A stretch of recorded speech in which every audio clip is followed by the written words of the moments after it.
अस्सलाम वालेकुम। आज के लेसन में आपको खुशामदीद कहते हैं। आज जो हम हैं फ्रूट जो है उसके नाम जो हैं वो सीखेंगे।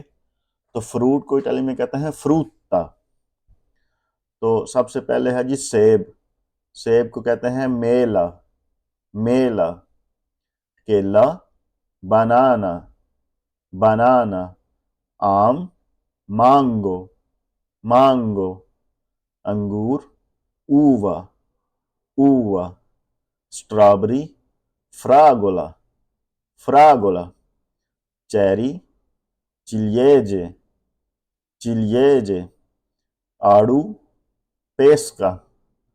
पेस्का। नाशपाती। पेरा।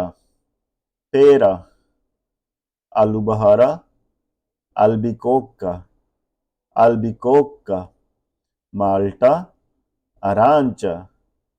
अरांचा। अनानास। अनानास। अनानास। तरबूज। अंगूरिया। अंगूरिया। खरबूजा। मेलोने। मेलोने। कीवी। कीवी। कीवी। लेमन। लिमोने। लिमोने। चेरी।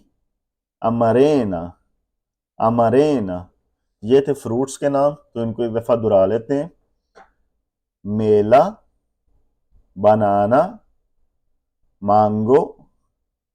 उवा। फ्रागोला। चिलिएजे। पेस्का।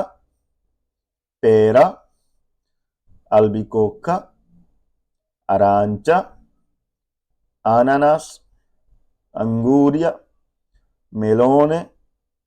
कीवी। लिमोने। अमरेना। तो ये था आज का लेसन। उम्मीद का आपको पसंद आया होगा। अगर आप इसका पीडीएफ चाहते हैं तो डिस्क्रिप्शन में आपको इसका लिंक मिल जाएगा। अल्लाह हाफिज़।